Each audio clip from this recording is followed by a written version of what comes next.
In March, Giles Coren wrote the following in his piece for The Times. The word batsman implies a mastery of craft, nobility of purpose, and a certain human dignity. He was taking objection to the ditching of the word batsman in favour of batter in the laws of cricket. Bowlsman has never been used in cricket.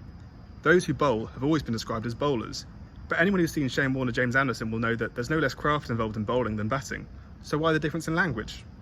Batsmen, traditionally, were amateurs, gentlemen who played cricket as a pastime, whereas bowlers were generally professionals, taken from the lower classes and brought in to do cricket's less glamorous work. In The Wisden Obituary of Harold Larwood, one of the most infamous fast bowlers cricket's ever seen, his discovery at Nottinghamshire was described as a classic instance of a fast bowler being plucked from the nearby mine. In England's last generation, 6% of Test wickets came from private school graduates, compared to 40% of Test runs. So why are private schools so much better at producing batsmen than bowlers? Batters of any physique can succeed in Test cricket.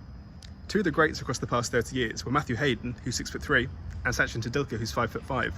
To improve at batting, you need commitment, time, facilities, and to not be scared of the ball.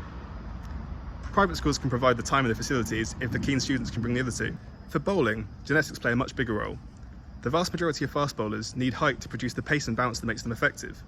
Jimmy Anderson is short for a fast bowler, and he's 6'2". State school students are also much more likely to play on less prepared pitches, which suit bowling more than batting. Bowlers are still likely to succeed if they have a combination of private schooling and the physical advantages. See Stuart Broad, who is 6'5" and went to a private school. What it does mean, though, is that state school cricketers have a better chance of success as bowlers than batters if they have the physical advantages. This is largely the way things have always been. Labourers became fast bowlers in the days of players and amateurs because the skills that made them good labourers also prepared them for bowling in a way that going to a private school couldn't do. That's why Coren sees a world of batsmen and bowlers and not bowlsmen and batters.